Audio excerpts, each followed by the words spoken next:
Ain't you sick of giving me your money? Oh, I know he didn't do it, baby. Hold on a second. Whoa, where you going? No, I'm about to go make these drop offs.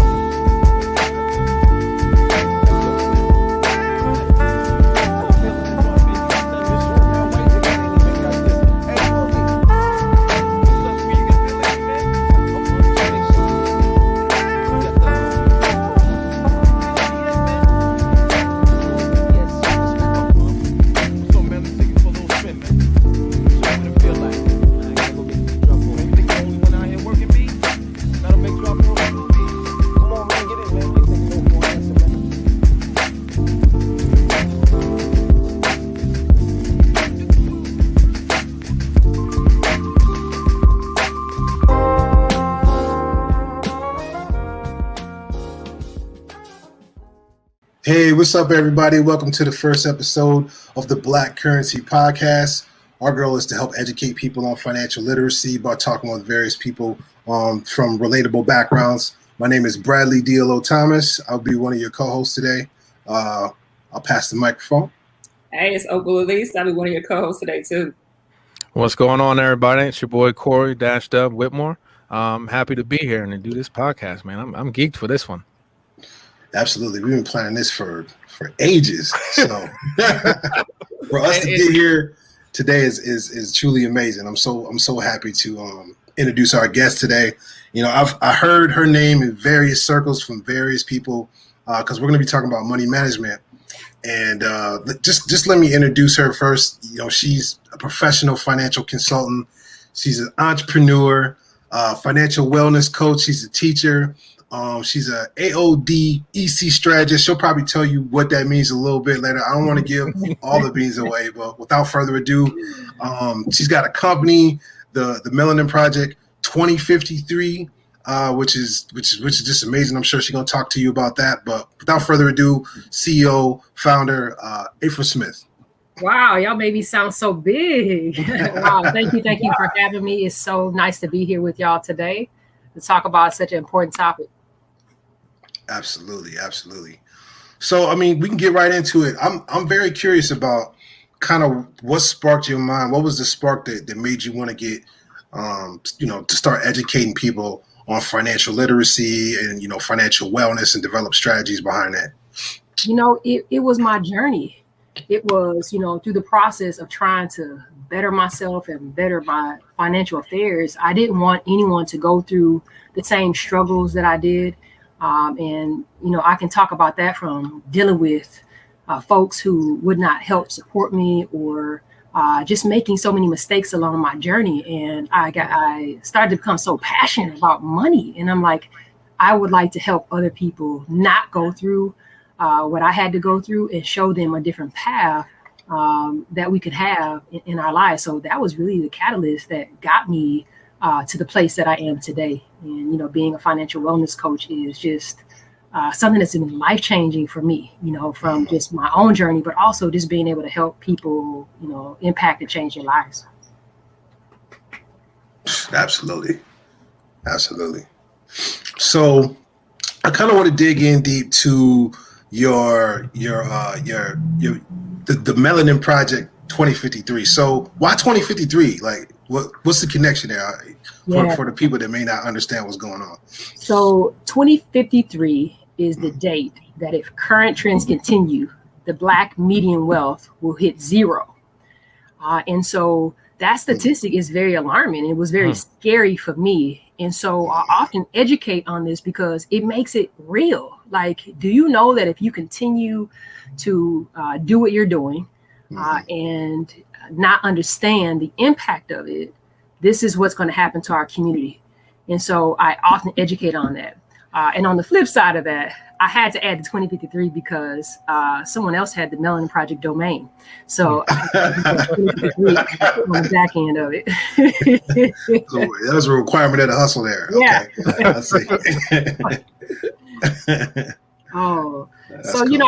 I feel that sometimes by adding in some statistics, regardless of audience, it just kind of opens folks up, whether I'm in front of folks doing pitches or whether I'm just in front of, my people saying, hey, y'all, like, are you aware of this statistic and what's going to happen and what it means to not have wealth, or to not be wealthy, just trying to really explain it in terms that we can really understand.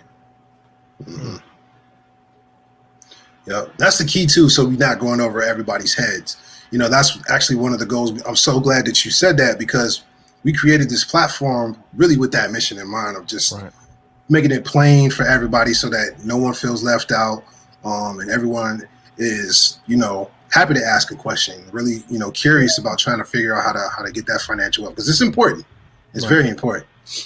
And we're all here to learn, and I'm already learning. It's the first 3 minutes. I'm like, oh man, really? I'm like, man. But that's like you said, that's why the platform is here. We're here to bring in people that can teach, and we're learning just like the audience is learning. And that's what's great about this. So yeah, I know you wanted to dig into a little bit to the habits, which when it comes to money is so important. Sure. Yeah, that was a big question that I had, because I know you can't really change your life without changing your habits, and you obviously understand how to do that. So in terms of finance, just on the basic things, like what are the basic habits that you do every single day that kind of puts your mind in the right place to make these changes and to help people? I definitely say that this is the number one thing that we have to switch on, because we've learned bad behaviors for a generation, right? And we actually add on some additional bad behaviors. Now, I share my story very openly about the fact that before I got to this place, to kind of make it real and to normalize it, I had to be open. And that is what aotic really is. It's my personal journey through becoming well. And so aotic is really 80% of what a person needs to know to master their budget. And it's kind of unlearning bad behaviors that we've, again, don't really recognize are bad. I was clubbing Thursday through Sunday. That was my lifestyle, right? I bought rounds for everybody. That was my lifestyle. I had brand new outfit. You name it, I had it. And even when I was broke, I was buying rounds for everybody as if I was just, living the life, because that's what everybody else was doing. And don't get me wrong, I lived my best life, but there were consequences for that behavior that you don't really realize that you're just following what everybody else is doing. And so if you want to live different and be different, then you have to start to really educate yourself on the importance of the things that you do every day and you don't do every day can really impact you. So I always talk about through aotic, your triggers, and we all have them. And the reason why I call myself a financial wellness coach is because this is a wellness issue. Because anytime you will put your health, transportation, your food, your housing at risk so that you can be out in the community kicking it, that's a wellness issue. And so a lot of folks, question me about that term, but I do. I'm a financial wellness coach, because in order for me to get you to understand how to put the numbers in a spreadsheet, which is super simple, I have to first start with your mind, and to get you to understand you're going to make mistakes, you're going to get off track, but these are the consequences, and this is how you get back on track. These are the boundaries that you need to have with yourself. You know your lifestyle, you know how you're living, so you know how to make the necessary adjustments to make sure that you can be successful. So I think it's really understanding your triggers. And we have some bad triggers in our community. We have a lot of them that I can just talk over and over and over about. I was in Houston this past weekend, and I was overhearing a conversation with a gentleman and another patron, and the girl was like, "Your shoes ugly." And I looked down, he had on the Kanye West, those $400 shoes. And I could hear, "Where you pay for those? Those look like moon shoes." And he was so excited that he bought these $400 shoes. And in my mind, I'm like, man, I really want to talk to him. But you got to be mindful of the approach. And I was just listening to the conversation and thinking, like, this is our community. We're so immersed in vanity and material things that we are purchasing things that have no wealth. They're not going to double or triple. All they're doing is making us look cute. We trying to live up to the Joneses and trying to impress everybody. And by the time you get done with that one shoe that you've bought, it's now time to upgrade because the next Jordan came out. So I think it's definitely a behavioral change that we need to really implement. So I got a question. So instead of the Yeezys, what should they be taking that money? Where should they be putting that money instead? Like what, you know what I'm saying? Like, because some people, I know what you're so on point with just saying we put these values in these things that don't go anywhere. So what, like, if the $400 was with you in the new mind frame, what would you do? Okay, so I'm gonna break this down. So for everybody looking at this box right here, I'm gonna tell you that you want to be on the side that Bradley and I are on right now. That's the right side of the quadrant, and that means that you need to be investing in business, or you need to be owning something, or you need to be investing in real estate, have the ability to appreciate and have value. And to really understand that, you got to understand the difference between wealth and being wealthy and being rich. And I educate on this in my course because people have a mentality to say, if I only make more money. So what is the purpose of making more money if you can't manage the 30,000, the 40,000, or maybe even the $15 an hour that you're making? Making more money is not going to help you. And let's take, and again, I'm not trying to down my brothers in the NFL and the NBA, but majority of those people go broke. About 65% of NFL and NBA players go broke. And the reason for that is because if they don't invest in things that have value, they're rich, they have a lot of money. But again, we're not trained to have that mindset. Also, the same thing with people who hit lottery, for millions of dollars. 75% of people who hit the lottery within 3 to 5 years go broke because we don't know how to hold that money. So when I think about the idea of wealth and being wealthy, wealth is when you get your paycheck and you pay all your bills, what you have left is your wealth. So if you have $5 left after you can pay your bills, that's your wealth. So how do you take that money and figure out how to invest it in something that's going to make you a little bit more money? And although $5 seems like a very small amount, that money can multiply in such a short period of time if you're consistent with your actions. And so in really teaching people through budgeting process, I show them what they're doing with their money, and it's eye-opening because I can calculate out what you're doing for the year with that subscription that you have for Netflix, Hulu, Disney, all the other services, Title. This is where your money's going. So you need all these subscriptions. It's called a cart sweep. It's a method that I take people through a cart sweep. Let's do a cart sweep because I want to show you where your wealth is going. Okay. So, the idea of wealthy then becomes, are you owning and running a business? You're on that right side. Are you investing in stocks? Are you investing in real estate? So these are the ways in which you can really start to I call it catch up if you're already behind in your walk towards building generational wealth. Okay, all right. And you mentioned the quadrant too. Was that from Robert Kiyosaki? Cash flow quadrant. Mm-hmm. Cash flow quadrant. Great book. Yeah, great book. We're gonna have to share that online. You got your wages. Yeah. You're self-employed. Can't make a lot of money over there. And again, I'm not downing anybody. If you're gonna do that, then you just have to make sure that you're managing it. Because again, I'm still a wage earner as of today. But the difference is I'm making my money work for me instead of working for it. I use it as like an outlet or a channel to help me, invest in other things that I want to be doing. So, it's a mindset switch. Man, there was a lot packed in there. Man, that was a lot of jewels. Gems like I know. I need to get the thing to have grins drop from the top. Maybe I can add that in. We got a book name. We got a process. We got all kind of stuff. But you've bridged kind of into my next question.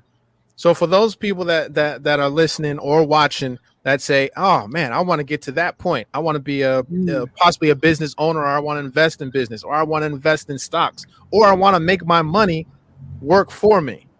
But how do I get there? Because you've said money management is the key and the foundation. So for the person that's out there that says, okay, I may not be able to hire you. I may not be able to hire somebody to come in and help me go through my books. Are there things that are available that somebody could use to help start that process of now identifying that, yes, I'm spending this much money on subscriptions. I'm overspending on going out to eat. Is there something that is available that people could go to or download or use to help them start that process? Yeah. This is a really big one for me. And before I go into the detail about it, I want to just share that when you're on this journey, and this happened to me and it happens to a lot of folks, you're going to get a lot of people, because when I was going through the journey, I was trying to figure out why when I had a 500 credit score and no money, how I was going to start a business. I wasn't there yet, but I wanted the information, and I was treated very poorly. But what happened to me is I would not stop until I found the right person and the right resource to really connect me. I wouldn't stop being open about where I was, right? Because that's a part of aortic. You have to acknowledge that you have a problem and go and seek the help that you need. And in seeking that, sometimes people will try to take you down a few notches. And so I would say to folks that there is so much information available, whether you're reading a book, whether you're on a podcast, listening to a feed like we're on now, whether you're on YouTube, wherever you are in your financial walk, you can figure out the source to get you through where you are today. But don't stop. You're going to run into roadblocks, but it's like that. You have to have discipline. So, and what that means is, as soon as you hit a roadblock, are you going to give up? Because that's our lives. This is how we live as a community. There's always a roadblock that's coming in front of us, but I'm not going to fall. That's going to be fuel for me. I remember every single bank I walked in, because I did bank shopping. Right after I started to be well, I did bank shopping because I wanted to find out how they were going to treat me and whether or not I was going to refer people for services. Okay. I remember every single person that treated me like doo-doo. I remember their names, their faces, the organizations they work for, right here in Madison, right here in our hometown. I know what they look like, and I'll never forget that. But I just will say that there's so much information available. There are so many people that are willing to mentor you and help you, even if you don't have the money. You got to just seek it out and be relentless towards that. So I think a good start for most people, we have a fear in even looking at what it looks like. But how can you create a roadmap if you're not willing to look at it? That creates a lot of anxiety. And so in my process, what I did is I started to tell people I had a problem. That was hard for me because I was embarrassed. Like, nobody knew that I was living this lifestyle. Everybody thought I was rich. Like, look at Afra. She's doing a lot of stuff. It looked like I was rich. I was stressed. Yeah, I had anxiety. I was in the club every weekend, but I was stressed. Lights almost turned off. So, got to be careful putting $5 in gas in the car, hoping the fumes get you to Sunday. That was my situation. Oh, that's real. You got to just be open. A part of the process of being open, too, is how we build community. Because I took people along with me by saying, you know what, my credit score is 600. I'm trying to get some help. And I had a really close friend of mine said, you should call Sister Tracy. And I called her. And when I say that really started my journey, and I spent about 3 months with this amazing Black woman, and she showed me just the basic steps of budgeting. I was like, I can do this. But then I left her. And when I left her, I said, you know what? I'm leaving you not because you did anything wrong, but because I need to know if I can do this on my own. And then from there, I just read. I read. I studied. I just immersed myself, which is the E and AO, the education. Like, I studied everything related to money in order to figure out how to get myself there. I would lay my story out. I went into one place asking for money, and I said, I had a 600 credit score, and I have $80,000 in debt. I mean, I went down, and he just looked at me and said, you need Dave Ramsey. I was like, I already read that book. Trying to figure out how I can start. Well, I already went there. I need to be giving you books, like. So we'll be reading your book next. But Afra, I just love how you talked about, like, one of those pitfalls being anxiety, right? Because money is so, like, it's so emotional. It's tied to you. Like, you feel shame if you don't have it. You feel uncertainty if you don't know what to do with it. And you talked about Sister Tracy, who I know is another Black woman. How important do you think that trust is, and then that cultural understanding, to have someone who understands how our culture works and how we look at money? And then if you could talk too about just like, what are some of the pitfalls that, I mean, you talked about some of yours, but what have you seen with clients, and how have you kind of eased their mind and brought them along and helped them stay with it? I think that cultural influence is so important, because there are things that I don't have to ask my clients. I just kind of know, right? Like, I understand what our community has to deal with. And, one of the things I did for many years, I spent a lot of time feeling sorry for myself. I mean, I need to be honest about that. I always felt like somebody owed me something. And being a Black woman in corporate America, it's hard. I went back, got that bachelor's degree, worked hard. They still wouldn't promote me. I went back and got a master's degree. They still wouldn't promote me. So you become very bitter and bothered by that. And so I think that that cultural aspect of having that understanding of, I get where you're coming from. You don't need to explain certain things to me. I don't need to justify to you why I have this situation. Like, look at the stats. It's the same thing that I educate on when I'm doing these pitches. Like, look at the stats. And they're always like, oh my God, like, these are the stats. This is where our community is. What are you going to do to help? And so I feel like having services where we can walk in and there are people that look like us is so warming. It's comfortable. It is ideal. And we need more of it. We can't continue to have folks who are in front of us that don't understand our nature, our circumstances, how to help us get through our situations. And I'll also add, have programs that are actually geared towards helping us get out of it versus programs that are geared towards maybe an audience who has a parent where they're going to inherit money or they're going to have the student loans paid off. You know, that's how I ended up in payday loan game. I had so many payday loans, I couldn't keep up. It was just so many. So I had to lean on that because my credit was so bad. There was no other way for me to get out of it. Nobody would help me at that point in time. And so once you get in it, you're stuck. So I think that is very important. It's very significant. And it's something that I'm really pushing for. One of the things that I'm trying to do with the Melanin Project is create a home ownership arm, because I'm not sure if you all are aware, but nationally, home ownership for Black people is around, I believe it's 45%. And in Madison, it's 10%. So Black people don't own homes here, regardless of income bracket now. So you can look at the income bracket. It's not even, you know, a favorable statistic, even as you go up in income. There's a reason for that, right? So let's figure out how we're going to even the playing field instead of figuring out how we can compete to do 30 to 40,000 above asking price. And so I think that cultural specific service it's got to be done in order for us to be successful. Now, I'll say this. I'm not dependent on anyone to help me get through my stuff. And I don't encourage anyone else to depend on anyone but themselves to get through, because I spent so much time doing that and it didn't come until I got upset and I got bothered. And I said, you know what? I don't need y'all. And that's the worst place for a person like me to be. And I encourage everybody to take that mentality, because that's going to fuel you. You'll never want to go back to that situation based on the fact that you know how people are going to treat you. And it's not going to change when you move around. So I always say that financial literacy changed my life because it was the tool that I used to say, I don't want to work here anymore. It feels great. Like, I'm leaving. Keep your bonus. Bye. I have enough money in the bank now where I feel so comfortable saying goodbye. And it has not always been that way. I hope I answered your question, Opal. That was you a long. You did. I'm inspired by your freedom right there. Just being able to have the power to walk away. That's real. Man, that was so real. You hit me on a couple of nerves, especially with the payday loan store. I feel like that should just be illegal. It should, man. Going to that store, and it was embarrassing. I used to, it took me a while to pay mine off too, and you just felt like you're in this black hole, just like I'm putting like $200 on this, and the balance isn't going down. 300% interest. Like, what kind of loan is that? 300% interest. Like, come on now. The biggest holder of payday loans is Wells Fargo.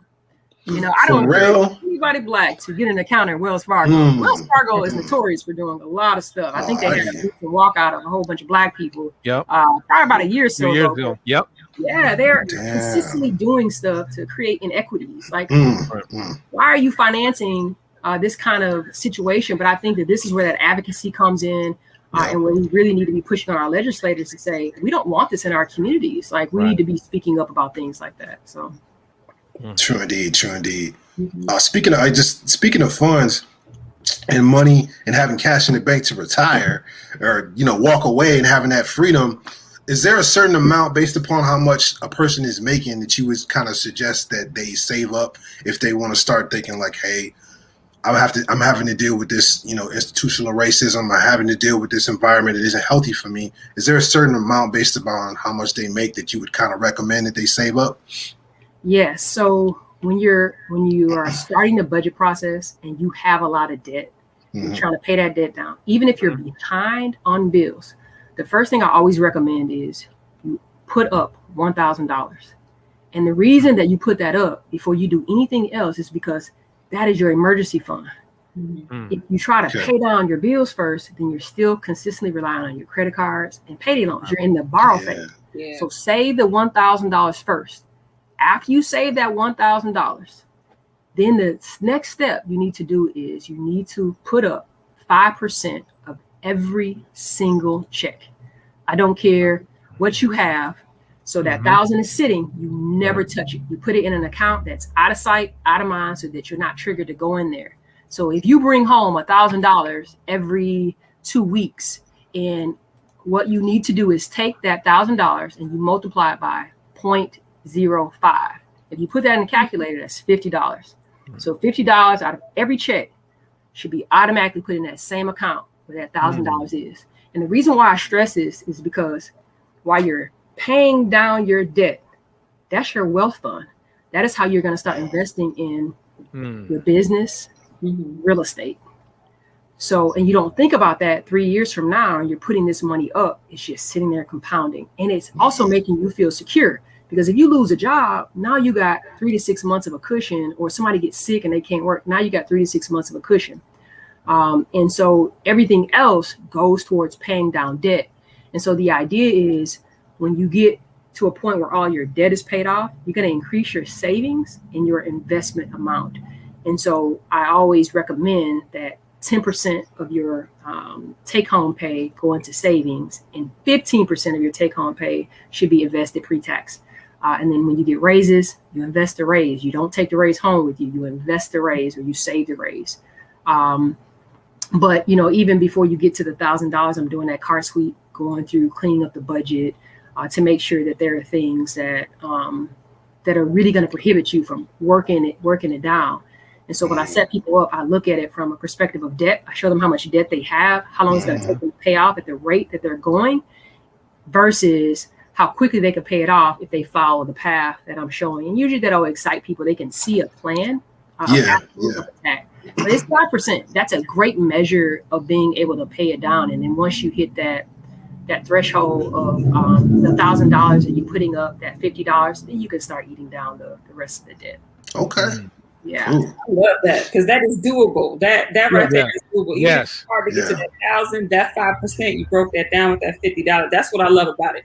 Because sometimes I listen to Susie Orman and all these folks, and they talk about, I'm like, well, that ain't happening. Right. You roll with the 5%. I love that. And the one thing about the emergency fund is you got to make sure that when you take out of it, it's an emergency. It ain't, you know, to buy Pookie some shoes. That's not what that fund's for. You know, if the shoes ain't got no holes in the bottom, you don't use the emergency fund for that. You know, it's, you know, your tire has blown out or something like that, and you don't go use the credit card. You use the emergency fund. So if you have to spend $200 on a tire, you stop the budget process and you put the money back. Once you put the money back, then you go back to the cycle, right? And so it's a constant. But after you start seeing that money grow, like, it gives you so much confidence. And again, that ability to tell, you know, Karen at the job, I don't work here anymore. Like, I just, I can't. Right. So, you know, you just get to that place, and it doesn't take long. It's a patient game. You have to be patient. It's not an instant gratification. It's not overnight. Right. It's not quick. My process was not quick, but what I want to share with people is it's the journey. It's what you discover about yourself. It's what you discover about the people around you. And you realize, man, I should have been doing this a long time ago. And then you start to be in rooms with people that you never thought you'd be in front of. You still deal with imposter syndrome, right? Not feeling like you belong in a room with folks who have a lot of money. But you realize, like, there are a lot of great people out there that are willing to help you get to a place. And I just want to stress that. I'm joking a lot about people who have been very biased in nature, but there are a lot of people who have helped me along my journey and are actually helping me today to get to the next phase in my wealth building. That's dope. I have a question to follow up on that. And maybe you would have some suggestions. So I'm going to show my age here. I'm sorry. I'm going to show my age in this example. But when I was younger, and when I was in college, I would purposely, I didn't have a debit card. I would purposely leave money in the bank where I had to physically take the bus to go down there and take the money out so I wouldn't spend.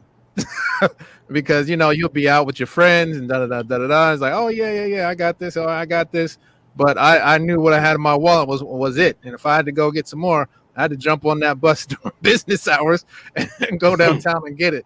Now, in this day and age, it is so easy to be able to transfer money, to say, hey, I'm going to set this money, as you were alluding to, I'm going to set this money aside in my savings, but then I can go on my phone now and be like, oh yeah, let me go ahead and move this, you know how my credit's set up,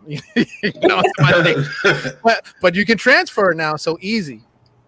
I know I've found myself taking some money and investing it or putting it in an IRA for me not to touch it and to almost, in essence, forget about it. What strategies would you give people that say, hey, I want to set things away, but I know myself and I'm not disciplined yet. And I know if it's sitting in my savings, I'm going to go on my app when I need it, slide it over while I'm at the club and spend it. What are some strategies you can give people that may help them possibly put it out of reach or create that discipline of not touching it? This is great because this is recognizing your triggers. And this was me. Money burned a hole. I just was a swipe. I don't know how much money I had. I just was swiping. I deal with the consequences of the overdraft later. Right. But I think understanding your triggers are so important. So you make things as hard as possible on yourself, kind of like what you're setting up. So what I recommend to people is do not have your savings account at the same bank. If you are going to have your savings account or your IRA, your mutual fund at the same bank, disconnect it so that you cannot visually see it. Don't attach your debit card to it. Don't attach it to where you can see it. And automation. This is another thing I didn't touch on. You cannot build wealth if you do not have your bills automated. And what I mean by that, you should have stuff auto drafted out of your checking account. All your bills should be auto drafted. If you're not on auto draft, that is the first step I recommend to folks. Set your bills up on auto draft. This is one of the ways you can avoid being late on credit cards and getting double charged with your credit score dipping as well. But I would recommend out of sight, out of mind. You let that $50 go in every week in an account that you know is there. Go put it in California. I know people who open up banks in California. The other strategy that I used, because I was a swiper, is that at the very beginning, what I would do is, and I still do this sometime today, but I use the credit card strategy a bit more because of where I am right now, my wealth building phase. But I would take out my allowance in food. And I kid you not, I lived off of $200 every 2 weeks. That was my allowance, food, and my kicking money. And I didn't go above that. That was it. The only time I swiped was to get gas or some random expense, but I should have never swiped my card. So once that money was out, I can't hang out, y'all. Sorry. And that was it. And so that was a strategy I used for quite a while. So that allowed me to build up that savings account. It allowed me to train my brain. And it was kind of a stoppage point too. Like you open the wallet up, I got $60 and I'm supposed to hang out with Opal on Friday. We going to McDonald's. Like I'm not gonna have enough. So it's a stoppage point that makes you process and really think. And so there's a lot of different ways in which people can sort of create boundaries for themselves around how to retrain your brain to not want to spend. The other thing I would say is when you're triggered by something, understand why. Because that's the wellness part of it. Yeah. What's causing you to spend? What happened that day that you want to swipe your card? And for me, I just felt like I was trying to keep up with everybody else and what everybody else was doing, but just really trying to understand. I was doing more for other people than I was for myself. And I realized like, I'm all about other people and I didn't know how to be selfish, buying rounds for everybody or, saying you want a pair of shoes, like that's not a good mentality to have. And so I had to understand why. I had to go back to childhood to really understand why I was so triggered in the way that I was. And so, I still have some financial triggers today, some things that I like, but I don't do it as often. I shop on the clearance rack, and I'm more mindful and I'll ask myself, is this going to create value? That's important. Those are recommendations that I would have to folks who are really struggling with swipage method.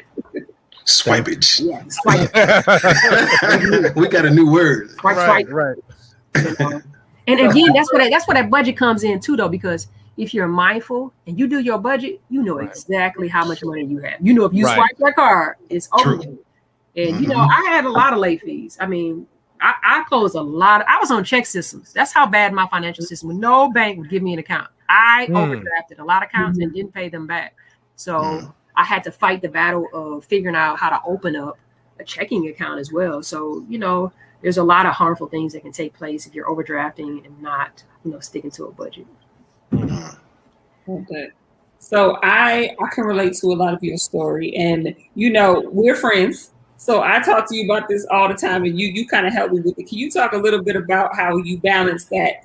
Treat yourself because you work hard, because maybe you did grow up without, and you got triggers, and you like, I just worked, I'm slaying it, I'm killing it, I got promotion, I deserve compared Jordans. That's me. So how do you balance that? Treat yourself versus building wealth. So if you have like $15,000 in credit card debt, let's just say an example. You got credit card debt, you got some debts. I mean, there's some debts, it may take a little longer, student loans, we know it takes. You got a mortgage, right? Like that I would say that's a positive debt because you're building wealth, appreciation, depreciation with taxes. If you are $15,000 in credit card debt, don't go to Mexico. Just don't do it, because it's likely you're going to use your credit card. If you're not using cash for that trip, don't do it. And what I mean by that, if you're going to put something on your credit card, you need to be paying it off before it's actually due, right? Before it actually hits your credit, you got to pay it off. So I would say this is where the discipline comes in, right? You can take 20 trips 2 years from now if you stay in a lane that allows you to pay down and eat that debt. That interest is killing you. And so I'll show people this is what happens when you're not paying this credit card debt off. You're paying the minimum payment or a little bit over, you're going to be in debt for the next 15 years, right? Do you want to be in debt for 15 years, or you want to buy a pair of Jordans? And so for me, I'm very frugal. I own some Jordans. I do. I own quite a few Jordans. I have some Air Force Ones. So when we talk about treat yourself, you just have to be mindful and that's the C in aortic. It's okay to celebrate, but don't overdo it. Make sure it's in your budget. Make sure that you're not using your credit cards to treat yourself. And if you do, it's something that you can pay off right away. So I think in balance, don't buy 5 pair of Jordans a year. And the rule of thumb is if you can't buy 5 of them, you shouldn't purchase it anyway. You can't buy 5 of the item, then you should be purchasing. You are not wealthy enough to be purchasing that item. So think about that when you go buy a pair of Jordans that cost $200. If you can't buy 5 of them, leave them on the rack. Go invest in Nike, go invest in Jordan, buy some of his stock. Come invest in a house with me, let's make that $200 work for us instead of us working for it. So that's my recommendation to folks. The one thing I try to do is I try to be also sensitive to people's need to take care of themselves and treat themselves too. So, you can build in that allowance fund, which allows you to save for some things, even saving for a trip. As long as you're budgeting for it, it's okay, but just be mindful not to over budget things that are going to keep you in the condition that you're in. So, it's okay to treat yourself every night. Just don't over treat. I love that. Yeah, you got me looking around the room like, man, I might have to. I know. Find a receipt on that real quick. Right? I can't buy 5 of those. I am known for the car sweep. Now, I car sweep everything. If I go to Target, and I know we all have been to Target. You go to Target for one thing, and you end up with 30 things in your cart. I do a car sweep. And my ex used to get really upset with me about the car sweep because before we get to the thing, I'm like, what's in this cart that I don't need? Like, I'm sure she was probably embarrassed, but I'm just saying, like, I get, buyer's remorse. There's sometimes when I buy something, take it back. I'm not going to lie. I do that all the time. And people have to remind me it's okay to take care of yourself. So I have to make sure that I'm balancing that out with my clients, that I'm not putting too much of my own personal agenda on people's ability to treat themselves. So have a treat yourself fun. Okay. Well, I got your agenda is working, so keep on keeping on. I love that you keep coming back to the wellness of it, and you're not saying wellness. You're calling out the problem. You're calling out the disease. Like, that's so important for people to recognize. Yeah. I had a question for you because on the entrepreneurial side of things. So, is there a certain formula that you use when you want to start up a business that you kind of follow before you even get started, so that it's something that obviously you're the type of person, whatever you're going to do, you're going to live with the results and learn and keep moving forward. But is there a kind of a formula that you use when you're starting up a business or taking any type of financially? I would say the risk is in not doing. I think that success comes with knowledge, but also in the doing of something. You can't learn how to be successful unless you start a process. I've tried a lot of different businesses and many of them failed. But now I'm at a place where those businesses that I failed at brought me to where I am today. So I always tell people, don't be afraid to fail forward. And I think the recipe is surrounding yourself with mentors and people that have been there. Yeah. Some of them are around you. Some of them are my friends. So I will reach out and say, hey, like, I have this question. Can you help me? If you go look at my advisory council, I surround myself with folks that I know are more intelligent in certain areas on purpose so that I can reach out to say, hey, what are your thoughts? Think? I know this is your area expertise. And don't be afraid to take that on. Right now, I'm in 3 different mentorship programs. And it is so helpful in helping me elevate my business. But I think the other thing is you got to be willing to work, and you got to be willing to sacrifice some of the things that you're doing every single day, value and pushing you forward.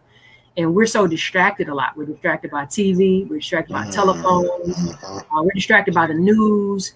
And so I make sure that I build in time to push my business forward. And that is putting me first.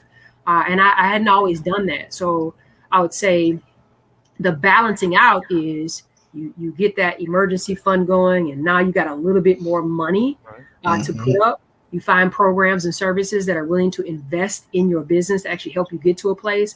And then you don't grow beyond your ability. Obviously, there's risk, right? Like you're going to be investing in things that maybe take a while to churn, but I put cash in my business, right? Like I have very little debt, so little debt that I can take my own money and pay it off. But I wouldn't get into more debt than what I could personally sustain based on my current business model.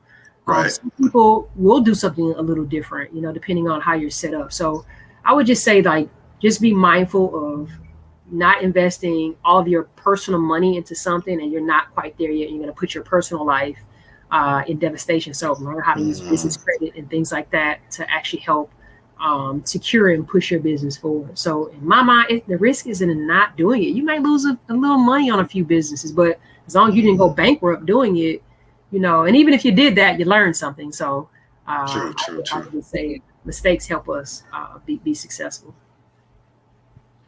Sticking with that entrepreneurial side of things, I've tried to, many times if I don't have a mentor, try to go and listen to books and jump on YouTube and just hear different perspectives about money and money management and investing.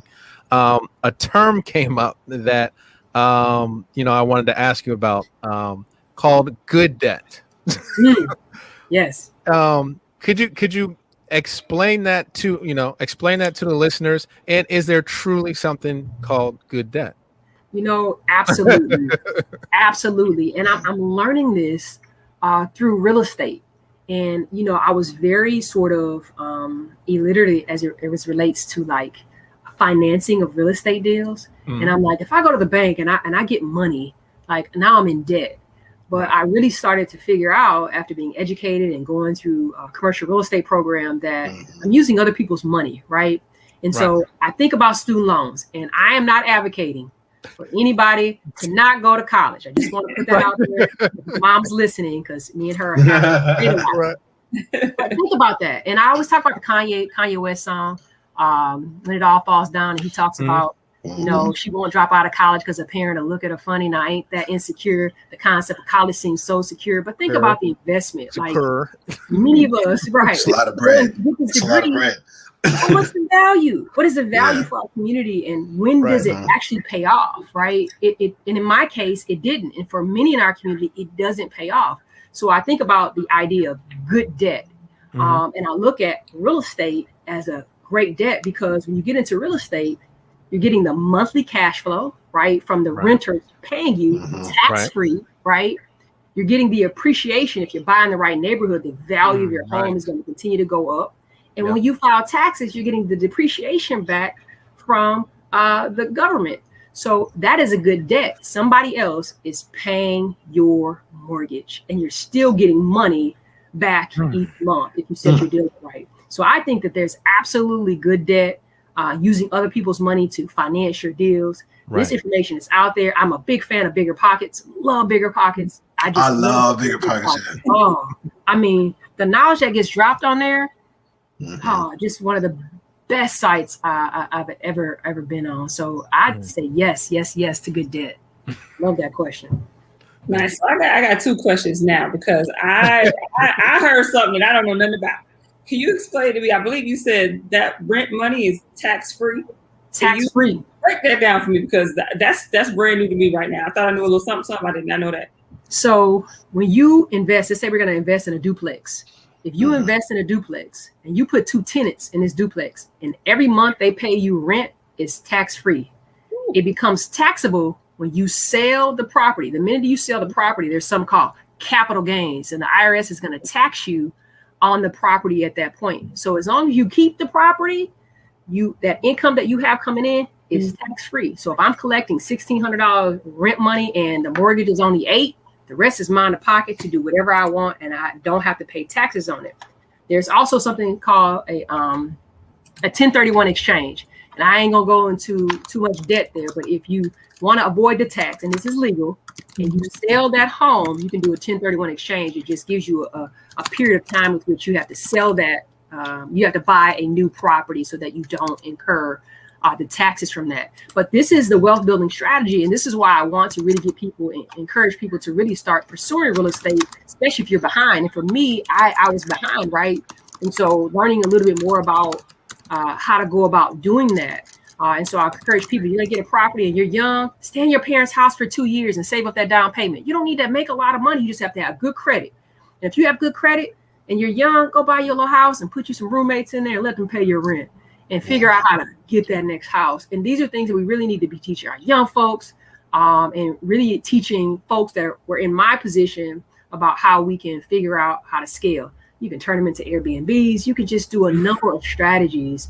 And there are so many people available right now. They just want to throw the money at you because they're getting taxed on it. So they want to throw the money towards you and you don't have to use a bank. If you have bad credit, you don't have to allow that to keep you from getting into real estate. There are things like wholesaling people can get into. And so again, I recommend a website like Bigger Pockets that'll give you those strategies and connect you to some mentors that are drop some knowledge on you. So that's Bigger Pockets, biggerpockets.com, right? Yeah, biggerpockets.com. Love that site. Love it. Love it. For sure. And then my other question was just around like that student loan piece, right? Because like in my line of work, I know that Black women have the highest rate of student loans, right? We're the most educated, but as you stated earlier, one of your examples, we don't get paid the most despite that education. And then we have those loans and we the most, self-included. So I know you have been really good at getting, at paying your student loans back. So how did you start, right? How did you start that journey and really start to chip away at it? Because for me, I mean, it looks like a mountain, right? I don't know where to start. And it's like, why should I start? So what do those first steps look like? So the debt management plan, I use something called the FAST method, right? And I teach people the fastest way to pay your debt off. And what it does is it organizes your debt based on balance and the minimum payment that you pay. And so it'll show you based on that, which debt you should start paying first, right? So let's say you have 5 debts and your student loans down here, because usually your student loan, your mortgage are like the highest debt that you have. But as you start paying off debts, you now have the minimum payment you're paying back on top of the extra money you were using. And all you're doing is you're taking all this money and you're compiling it into the next debt. And so eventually when you get to your student loan, you're now snowballing your student loan with this massive amount of money. And so that's how you're starting to pay it down. If you get back a bonus, don't spend your bonus. Take that money and pay your debt down, because I still have student loans, but my credit is like through the roof, right? I can go get whatever I want. So I don't want folks to think that having student loans is a barrier, right? But I think the other debt that I had impacted my debt to income ratio, which is what the bank looks like before they decide they're going to lend to you. So I would say, don't focus so much on the amount of debt you have. Focus on just eating it down and watching your ratio. I use Experian 3-in-1, and I constantly look at, it's like addicted right now. I just look at my score and it'll tell you exactly what you need to do to kind of move the needle. And so although I have this student loan debt, I can go get multiple mortgages, right? Because as long as you're in that good threshold and your debt to income is okay, they'll continue to lend to you based on credit score. So I would say don't look at the amount. I tell people don't focus on the amount.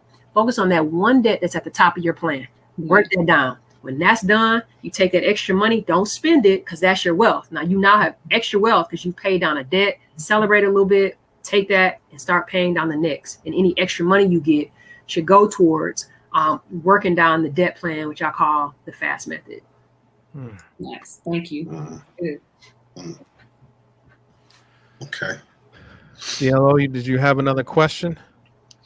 The only question that was coming through my mind is, we talked about you talked about earlier about not being able to even get a bank account.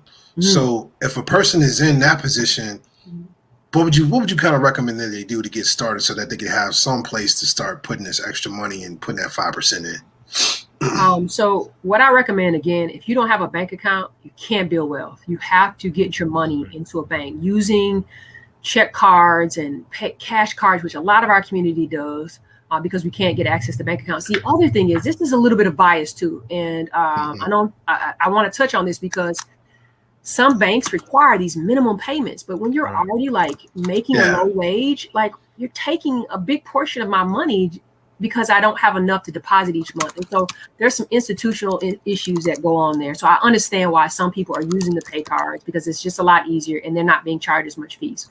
But I'll just say, Google second chance banks in your state. These are banks that don't use check systems as a criteria for you to get a bank account. This is how I restarted my journey. While you're doing that, you also want to pull your check systems report. It's similar to the credit score. It's free. And you get access to, I think, maybe 2 or 3 a year, and go and look, see what's on there. Pay that off. That is something that you have to do if you ever want to have a relationship with a bank and get loans in the future. Figure out how to build that into your debt management plan and pay that off. But second chance banks are usually the way to go. There are a lot of local second chance banks, even right here in our backyard, but they're all over the U.S. And so they will allow you to open up an account. Cool.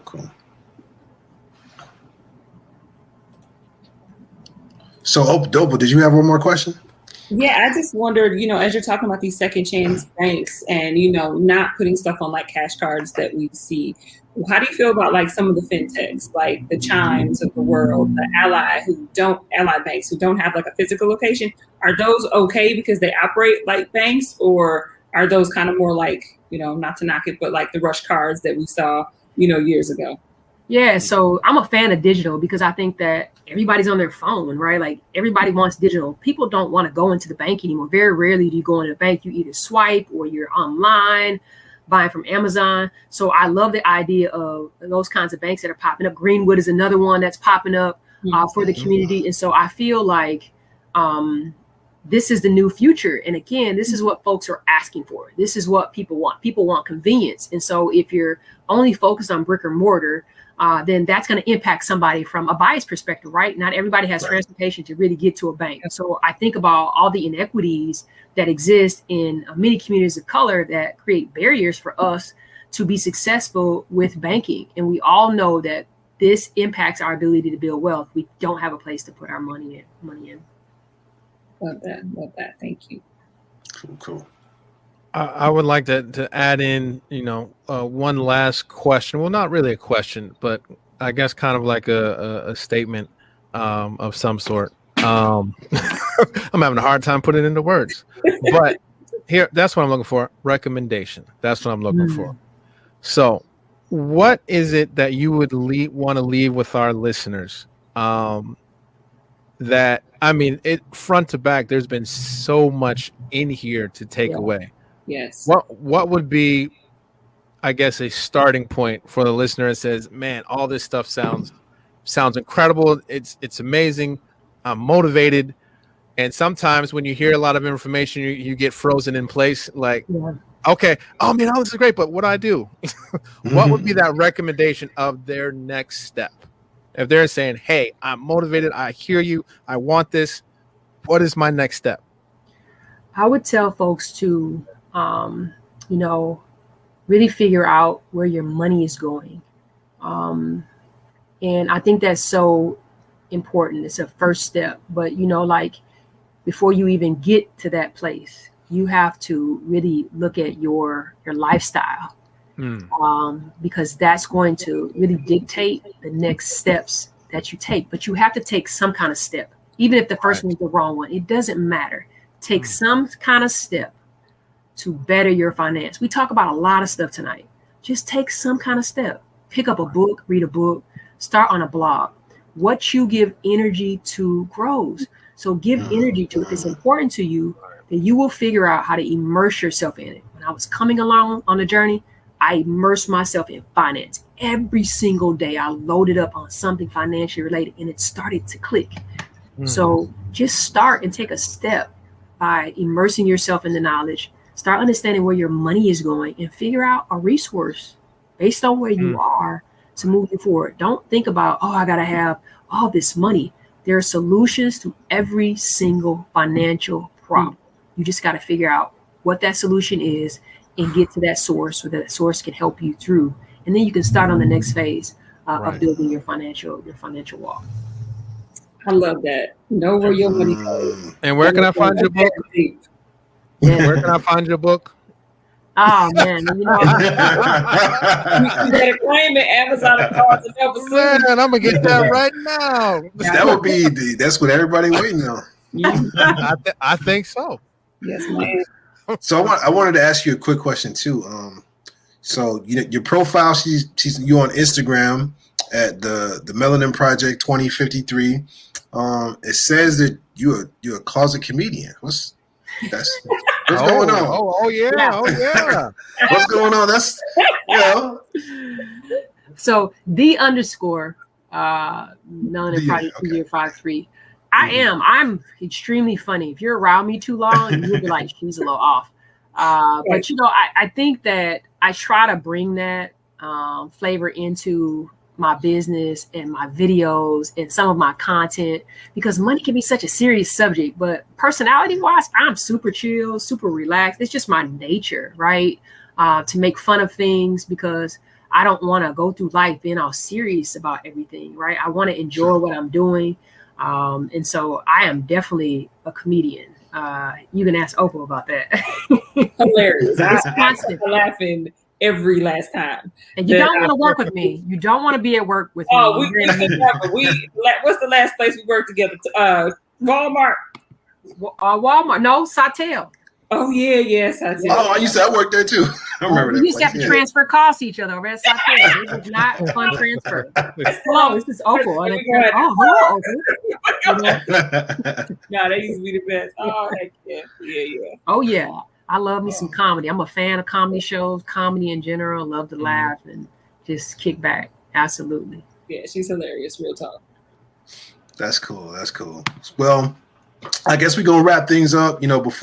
First of all, we want to say thank you, Afra, for coming on our show today. This was such a blessing, such a gift. You dropped so many jewels. I'm sure a lot of people, y'all need to rewind, do that, write that down, because she said a lot here. In a very short period of time. We have a book recommendation that we think is amazing. Earlier, Afra, you mentioned the Robert Kiyosaki Cash Flow Quadrant. That's one of them that people should pick up. Another one that Corey and I we're talking about is called The Wealth Choice: Success Secrets from Black Millionaires. That is by Dennis Kimbrough. Very excellent book. I've read it a couple of times, and it talks about a lot of things related to wealth, but mainly that mindset of what you need to have. And we're going to make sure that this is available for everybody. So make sure to add us on your social media. We will be at have a webpage on Radio 22's webpage. That's going to be at Black Currency Podcast. We will also be on YouTube. YouTube/Radio 22 and IG at Black Currency Podcast. But where you guys need to go, and basically need to go right now, is right there. The Melanin Project 2053.com. Yeah. So hey, I ain't mad at you if we catch you on an ad later. but this is where you need to go right now. Mhm. And Afra, are you taking new clients right now? I am. I'm taking new clients, but I'm encouraging people to sign up for the financial literacy course. I'm running a special, so I significantly discounted that course. It's like $67 right now, and so I encourage people to get in there. I'm always available for questions. I do free consultations all day long. So if you need a free consult, go to my website, book a time that works for you. I'm happy to talk with anybody about their financial situation and make some recommendations to them. So get your house in order, y'all. It's time. Mm-hmm. It's time. It's time. Absolutely, absolutely. So we wanted to end with a quote from Madam C.J. Walker. She said, "I got my start by giving myself a start." Mm-hmm. That's powerful. That's impactful. And that's what we heard today. That's what we heard today, literally. It's crazy how those line up. Mhm. But yes, we can't, Afra, we can't thank you enough for being a part of this and participating. And we're hoping to see more of you. And we'll talk about that, but we hope to see a whole lot more. And I think everybody else is too. So I look thank forward you. to it. Thanks for having me. Yeah, you blessed us. And we're gonna drop a jewel on you. We're gonna give that No Limit preview. You know, where you open up the No Limit CD and it had a preview of all the other CDs dropping. We're gonna go ahead and give you that preview. We got our own Opal Elise for episode 2. That's right. So I cannot wait to dive into that. And credit cards and predatory lending. I cannot wait for episode 2 with Opal Elise. So make sure that you check that out. Absolutely. Awesome. And you will hear some of the things that Afra has helped me with along the way. She helps me with this. I hear her in my head to this day. Ivy Park drop. I put a whole bunch of stuff in my cart. I was like, "Oh, you don't need no big bright blue puffer coat. That's not you." That was all I'm gonna have right there. Let it go. Oh man, I love it. I love it. Oh gosh. All right, everybody. We appreciate you all tuning in. Check out episode 2. Make sure to hit the website. I'm going to put it up here one more time. The Melanin Project 2053.com. Thank you once again, Afra. And from myself, DLO, Opal, we'll see you all next time. Peace. Peace. Peace.